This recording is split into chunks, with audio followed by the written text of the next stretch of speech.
네, 안녕하십니까. 안태욱 국장입니다. 삐딱 토크 시즌 8 시작하겠습니다. 먼저 나와주신 분 소개해드리겠습니다. 이상식 충북도의원님 오셨습니다. 네, 안녕하세요. 안녕하세요. 그다음에 손인석 충북뉴스 대표님 반갑습니다. 안녕하십니까. 네.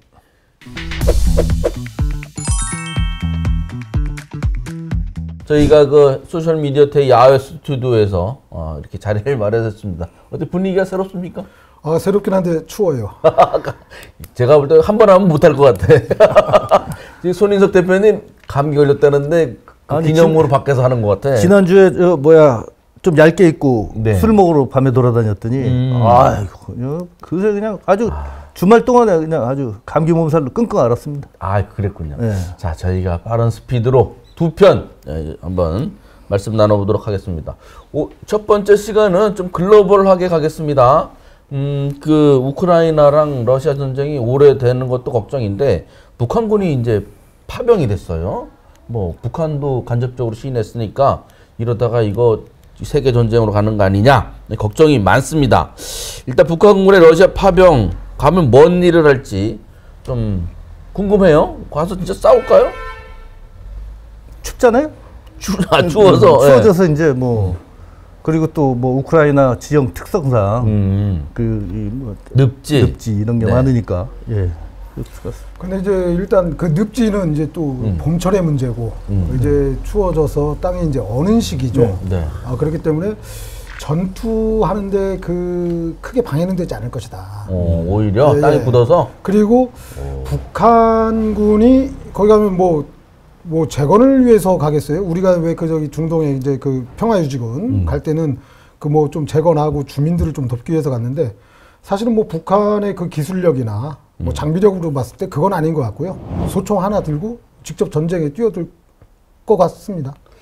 아니 그러면 누구를 위해서 이렇게 총을 듭니까? 지금 뭐 옛날 생각도 나네요. 우리가 어릴 때거나 그럴 때인데 그 월남전에 우리 어르신들이 그렇지. 아니 가서 참전해서 많이 돌아가시고 하고 지금도 후유증이 있는데 자, 우리 북한이 러시아에 파병한 정치적 의미 뭐 잘 아시겠습니다. 한 번 더 정리해 주신다면 어떻습니까? 오히려 이제 북한의 전력이 이쪽 우러 전쟁으로 쏠리면서 네. 이쪽 대남 그 어떤 그 전략이 네. 좀 더 약화되지 않을까 싶습니다. 그래서 제 생각에는 뭐 가장 중요한 것은 트럼프 대통령이 되느냐 마느냐일 것 같아요. 예, 만약에 트럼프 대통령이 미국 대통령으로 당선이 된다면 네. 이 사람이 이제 마지막 할 자리가 노벨 평화상 자리지 않습니까? 네. 그러면 이제 가장 해결해야 될 부분이 우러 전쟁과 이스라엘 팔레스타인 전쟁이겠죠. 그랬을 때 뭐 자기가 늘 뭐 푸틴같이 친한 친구라고 얘기했으니까 네. 뭐 또 푸틴을 통해서 또 아마 그 크림반도 일대를 주는 조건으로 전쟁을 종식시키지 않을까. 그랬을 때 이게 또 북한은 한 5천에서 1만 명을 파병을 해놓고 네. 아마 두당 얼마씩 주기로 했을 거 아닙니까? 그렇죠. 뭐 한 달에 $2,000 얘기 나오니까. 네. 근데 이게 나중에 또 잘못되면은 돈을 또 안 줄 수도 있을 것 같은. 네? 러시아가 뭐 예전에 우리도 돈 빌려줘가지고 모라토리움 선언해가지고 우리 헬기로 대신 받았잖아요. 맞아. 그거 많이 떨어졌잖아요. 아니 그 구식 헬기 받아가지고 지금은 부품도 없어서 지금 뭐 폐기 처분해야 되는데. 그리고 그때 뭐 이제 또 잠수함 같은 것도 받아왔잖아요. 사실은 그걸 해체하면서 저희 기술력도 많이 키웠고. 오히려 그래서 북한이 나중에 가서는 러시아한테 야 파병 했으니까 돈 달라. 니들 전쟁 안 나갔으니까 못 준다. 또 이거 갖고 싸우지 않을까. 그럼 어쨌든 만약에 트럼프가 되면 일찍 끝날 수도 있겠네요. 글쎄, 근데 그 트럼프가 워낙에 그 다양성이 있는 사람이라서 그 종잡을 수 좀 없을 것 같아요. 네. 그리고 이제 우리 북한군이 보면은 사실 뭐 이제 우리 베트남전처럼 뭐 이렇게 뭐 이제 그 인건비 사실 뭐 전쟁에다 대고 인건비라고 얘기하니까 되게 좀 삭막하긴 한데 아마 그 이면에 기술력 그러니까 이제 그 러시아가 가지고 있는 어떤 그 전쟁 무기에 대한 기술력들 이런 것들을 좀 많이 좀 받지 않았나. 그리고 뭐 그 미사일 기술력 그리고 미사일 현물 이런 것들을 좀 많이 받았을 것이다라는 추측들이 많이 그런 있죠. 얘기들을 많이 하더라고요. 근데 제가 궁금한 건 우리 또 어디 간다고 치면 도와주러 가지만 그 열심히는 안 하잖아요. 그렇죠. 아, 우리가 뭐 예. 그 주적도 아닌데 싸우는 척하고 몸보신하다 올 가능성이 높지 않을까요? 그 텔레비전에 나온 그 북한군이 사실이라면 되게 왜소하던데. 하여튼 우리나라 입장에서는 지난 6월에 북러가 맺은 그 뭡니까 포괄적 전략적 동반자 관계 네. 조약. 네. 이것이 이제 이번에 그 러시아 하원 의원이 국가 두마에 네. 안건으로 상정이 됐지 않습니까? 그래서 이제 아마 그 안건이 이제 승인이 나면 실질적으로 북러 간에 뭐 집단 전투 체제가 만들어지는 겁니다, 이게. 그랬을 때 우리가 한국과 북한의 어떤 그 위기 상황이 고조됐을 때, 한반도 위기가 고조됐을 때, 러시아는 무조건 북한 편을 들어야 되는 이 조약이지 않습니까? 이게. 그럼 남북 간에 전쟁하면 우크라이나도 갔으니까 예.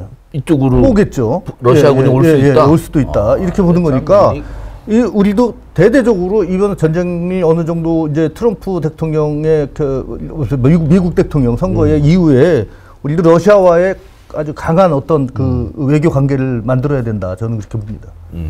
아, 근데 이제 우리 뭐 이제 한미일 동맹 뭐 이제 이렇게들 많이 얘기하는데 사실은 이제 한미일 그리고 이제 그 러시아, 그 북한, 중국 요 이제 그 삼자들끼리의 그 혈맹들 아니겠어요? 어떻게 보면 저는 뭐 일본하고 이렇게 뭐 그 동맹 맺는 거 별로 반갑지는 않긴 하지만 사실은 뭐 현재 국제 정세가 그러니까 그런데 이제 지금 중국 같은 경우에 또 불편해해요. 중국은 사실 중국이 그 러시아를 음성적으로 지원한 건 맞아요. 근데 적극적으로 지원을 못했죠. 왜? 중국이 처한 입장이 있어요. 유럽하고에 대한 어떤 경제적인 상황. 그 이제 거기에 지원하면 지금도 경제 제재를 많이 받는데 유럽과 미국의 경제 제재가 더 강화되면 중국이 정말 이 어려운 난국을 타개하기가 힘들거든요. 그래서 좀 음성적으로 조금씩 지원하고 있는데 북한이 이제 인력까지 파병을 했단 말이에요. 자, 이렇게 되면서 러시아와 북한 그리고 중국이 또 북한을 또 좋아하는 게 있어요. 사실은 북한을 개발함으로써 앞으로 경제적인 이익을 많이 가져갈 수 있는데 러시아하고 더 가까워졌다 이거죠. 중국이 대신 이거에 대해서 불편하고 있는 거예요. 그래서 그 러중북의 어떤 동맹에 금이 가는 거 아니냐. 자, 이렇게 된다면 또 뭐 저희 입장에서는 정세적으로 뭐 나쁠 거는 없다. 나쁠 건 없는 거예요. 여하튼 뭐 이번에 그 총사령관이 김영복이라는 사람이라잖아요. 네. 이거 뭐 총참모부 부참모장이라는데 우리나라로 말하는 합참 부의장. 네, 이런 격이랍니다. 하여튼 뭐 지금 김정은의 가장 오른팔로 군부 세력의 이제 그 어떤 그 전략과 전술에 능한 사람이라고 하는데 이 사람이 가 있으니까 그런데도 불구하고 그 오늘 뉴스에 나온 거 보니까 그 북한 그 병사로 보이는 이런 사람들이 트럭으로 이렇게 이송이 되고 있다고. 네. 그랬다죠. 뭐 버스 열차는 없고 왜 하필이면 먼 길을 트럭으로 이렇게 보내고. 전장이잖아요, 전장. 아무래도 그렇지. 가다가 경찰한테 걸렸대잖아. 그것도 웃기고. 좀. 좀 어리숙해. 뭐가 북한에서 가려면 꽤 멀죠.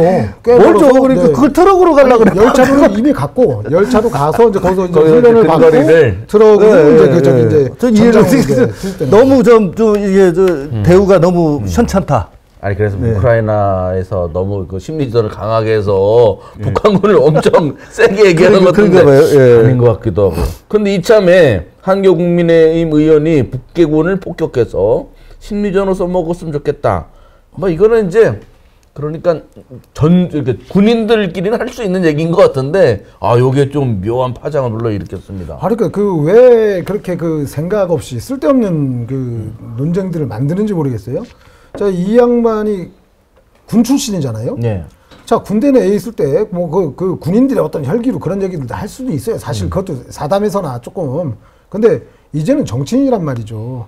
정말 전체적인 그 국정을 같이 이렇게 봐야 되는 그런 입장인데 이렇게 감정적인 것들 이게 툭툭 던져가지고 과연 우리한테 이익될 게 뭐냐. 그래서 정치인은 정말 그 책임성 있는 그런 그 발언들이 중요하다. 뭐 이번에 다시 한번 느껴볼 수 있었죠.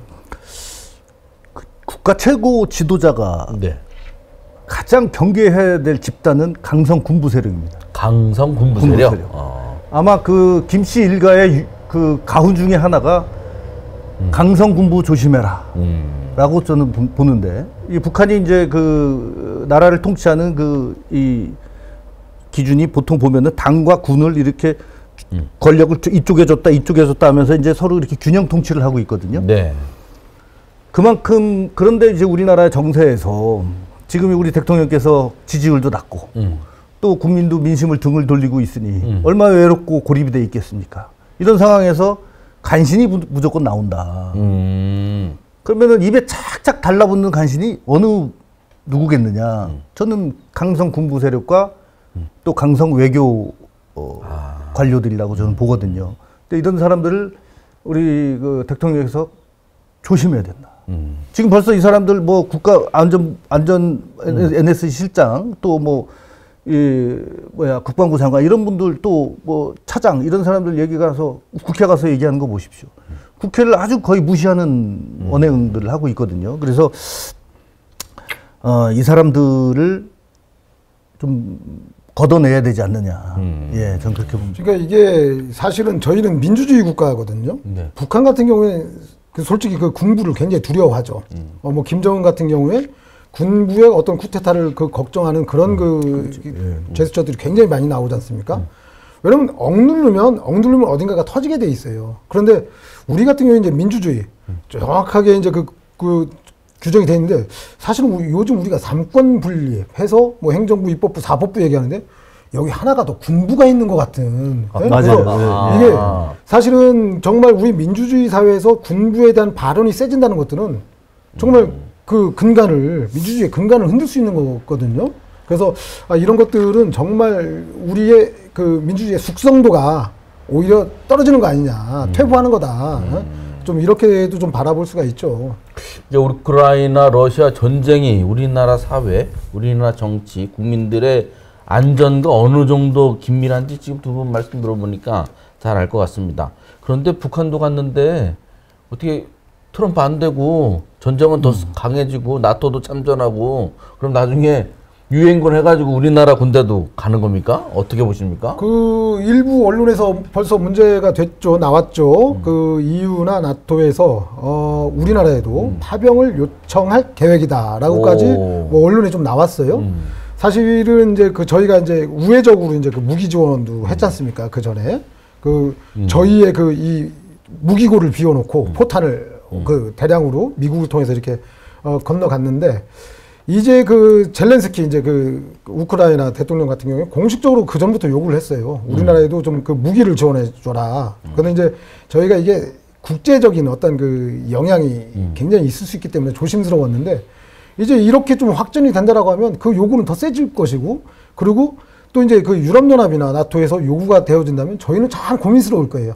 가자니 그렇고 안 가자니 그렇고 그러니 만약에 간다고 하면 파병한다고 하면 지금 우리 윤석열 대통령의 어떤 그 지지율로 봤을 때 이 반발이 나오면 그 반발 아마 쉽지 않을 것이다. 오히려 우리 정권이 흔들릴 수 있는 그런 상황까지 올 것이다. 그래서 쉽지 않은 선택이 될 것이다 라고 보여집니다. 예전에 베트남 전쟁 때 그 우리가 파병을 5만 명까지 했지 않습니까? 네. 근데 1차 파병할 때는 사실 그 의료군인들하고 2차 파병 때까지만 해도 이제 그 공병들 정도 네. 보냈다가 이제 다 3차, 4차에 이러면서 5만 명까지 이제 전투부대를 보냈는데 그때 보냈을 때 미군에서 뭐라고 그랬냐면은 야, 한국군이 베트남전에 잘 싸운다. 네? 그러니까 지형지물을 아주 그 잘 싸운다. 그래서 뭐 거기에 이 한국의 미국에서 한국에 그렇게 요청을 네. 해서 이렇게 파병을 했다는 얘기가 있는데 아무래도 그 이후에 이제 그 베트남전 이후에 북한에서 가장 무서워했을 때가 그때랍니다. 한국군을. 왜냐면 실전을 그렇죠. 5만 명이 실전에 전투에 파병이 돼서 왔으니까 그 사람들이 그 뭐 또 계속 현역 군인으로 남아 있었다면은 엄청난 우리 군 입장에서는 큰 화력이 되는 거죠. 뭐 이렇듯이 이 사람들도 일단 지금 그 자기들 전투부대를 네. 그 옛날 팔군단들 아닙니까? 그 사람들이 지금 간 사람들이 여하튼 그래서 그 사람들이 전투 경험을 쌓는 게 이제 그 사람들한테 중요하고 또 여기서 중요한 거는 북한이 재래식 무기를 갖고 있는 게 이제 슬슬 녹슬어 간답니다. 아하. 그렇겠죠. 땡처리. 땡처리. 예. 돈 받고 땡처리 해주는 거죠. 그러면 우리도 같이 녹슬 거 아니에요. 그렇겠죠. 어딘가에서. 어딘가 많이 있겠죠. 어딘가에 많이 있을 건데 뭐 우리도 땡처리 정도는 무기 땡처리 정도는 한번 해야지. 또 새로운 무기가 또 이렇게 모아지니까. 그 다만 여기에 군인을 전투 부대 군인을 여기다가 파병시키는 것은 저는 안 된다고 생각합니다. 예. 이게 그 무기 장사는 사실 이게 미국의 전매 특허거든요. 네. 미국이 뭐 중동 전쟁이나 이럴 때 무기 그러니까 아까 말씀하신 대로 땡처리죠. 땡처리 플러스 그리고 미래 가치. 자 해놓고 나서 우리가 도와줬다라는 그 근거 속에서 무언가를 그렇죠. 자기 국가 이익을 이게 챙기는 거 아니겠습니까? 뭐 전후복구 사업에 뭐 그렇겠죠. 그렇죠. 예. 그래서 지금 미국이 이스라엘 전쟁도 그렇고 우크라이나 전쟁도 그렇고 좀 이렇게 방관하는 듯 어쩔 때는 조금 더 부추기는 듯한 뭐 그런 그 제스처도 가끔 나와요. 그런데 이런 거에 정말 우리는 휘말리면 안 된다. 더군다나 이제 우리는 그 국가잖아요. 네. 그렇기 때문에 이런 위험이 잠존하는 위험이 조금 더 증폭되어지면 정말 저희한테는 큰 위험으로 다가올 수 있다. 그리고 네. 행여라도 그것이 정말 국지전으로라도 번져가면 정말 저희는 그 이제는 다시 이 경제 성장기의 이 호황을 누리긴 힘들 것이다라고 보여져요. 그렇기 때문에 저희는 좀 정말 신중했으면 좋겠고, 그리고 북한도 뭐 정말 그 내부 사정이 어때서 그랬는지 몰라도 정말 어렵겠죠. 어려워서 뭐 이제 뭐 계속 유엔 제재 받고 미국 제재 받고 하니 도저히 뭐 살아갈 방법도 없고, 그리고 어쨌든 뭐 그 거기에 또 이제 군부들이 또 이제 강성 군부들이 있으니까. 그런데 정말 그 북한도 우리 민족을 위해서도 그렇고 국제 정세를 위해서도 그렇고 본인들을 위해서도 정말 안타까운 선택을 했다. 저는 이렇게 판단합니다. 네, 그런데 지금 뭐 오늘 뉴스 보면 그 북한이 보니까 뭐 무인기 평양에 온 게 백령도에서 왔다. 그 얘기를 뉴스에서 봤는데 상당히 좀 아니 그렇더라고요. 어디서 날라왔는지는 알고 그러니까요. 지들 머리에 떨어진 거는 모르고. 그러니까 거기에다 또 용산에도 삐라를 뿌려가지고 나는 그게 더 웃겨요. 아니 그러니까 도대체 이게 아니 우리는 드론 날리고 걔들은 싸구려 풍선 날리는데 왜 우리는 용산에까지 떨어지는 거야? 풍선이 그 전에 저희가 이제 풍선을 날렸잖아요. 네. 그래서 이제 그거를 뭐 좀 이제 그 탈북단체에서 이제 많이 이제 그 사람들이 문제입니다. 그 네, 사람들. 그리고 아니 이게 왜냐면 그 괜한 일로 인해서 본인들의 목적은 있겠죠. 본인들의 목적은 있는데 이게 사회적인 파장 그리고 국가 간의 파장이 있어요. 그래서 이제 우리 정부나 우리 국민들도 그 쓸데없는 그 갈등을 좀 조장하지 않았으면 좋겠다 그러는데 계속 하지 않습니까?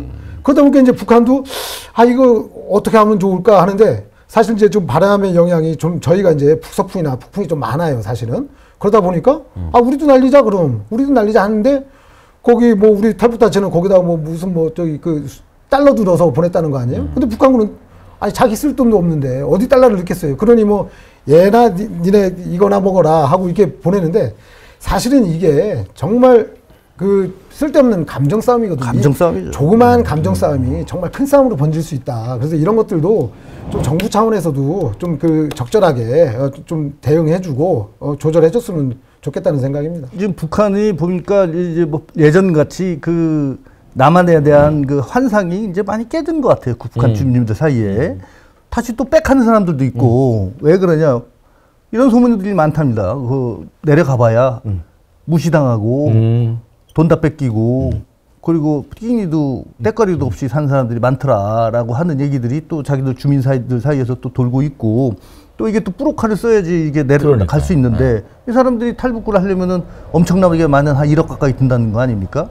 근데 뭐 지금 지금 홍수 났죠. 코로나 2년 동안 있었죠. 완전히 경제가 망가진 상태에서 이 사람들이 그 탈북할 수 있는 그 자금이 없을 것이다. 웬만큼 돈이 있는 사람들은 다 나온 것 같다라는 생각이 들고 중요한 거는 이 세계제 1차 대전도 그 황태자 한 명 그 암살당하는 것 때문에 네. 그 큰 세계 1차 대전이 났듯이 아까 우리 의원님 말씀하셨듯이 작은 거 하나가 촉발이 돼서 전쟁이 발발할 수 있다라고 하는 것을 우리가 간과해서는 안 된다고 생각합니다. 정말 이게 문제예요. 사실은 거기서 정말 총이라도 한 방씩 오고 가고 이러면 총성이 들리면요.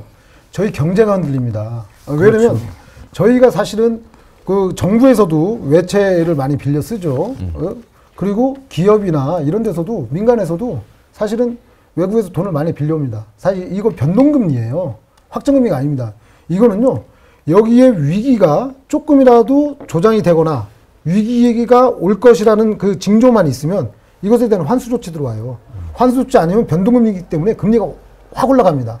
그것이 바로 우리한테 미치는 경제의 영향이에요. 그래서 이게 좀 우리가 그 북한을 좀 평화적으로 관리해야 된다라는 것들이 보면 북한을 우리가 뭐 얼레고 달래고 우리가 뭐 무슨 약점이 있어서 그러는 게 아니라 사실은 우리의 국가 이익을 지켜가는 거거든요. 평화를 지키기 위해서 드는 비용보다 저희가 잘못해서 잃어버릴 그 비용들이 더 크다. 그렇기 때문에 좀 이런 것들은 좀 신중하게. 그래서 아까 이제 뭐 한기호 의원도 그러셨지만 정말 이걸 이제 좀 정치적인 관점에서 또 봐야 된다라고 생각이 돼요. 네. 그 혹시 뭐 자녀 중에 군대에 있거나 그런 자녀가 있습니까? 아들이 전역했죠. 전역했고 여기도. 뭐 예비군이시겠네. 예. 그리고 어쨌든 뭐 전년은 갑니다. 가야죠. 예. 아니 저희는 딸만 둘이라서 좀. 딸도 요새 가잖아요, 요새. 뭐 저희 아들도 군대 갔다 왔는데 갔다 온 사람도 전쟁 나면 다 불려가는 거죠. 우리 아들은 천호 조교였어가지고. 천호가 뭐예요? 천호의 그 국산 그 대공포. 대공포. 네. 그래서 그러면 전쟁 나면 또 가리키는 걸 해야 된다대. 가장 먼저 불려갈 것 같은데. 가장 먼저 불려가지고 좀 뒤에 있겠네요. 뒤에 있는 거죠. 하여튼 여기 뭐 웃을 일은 아닙니다. 하여튼 전쟁이 나지 않도록 정치도 잘하고 국제 정세도 호전됐으면 좋겠습니다. 네, 감사합니다.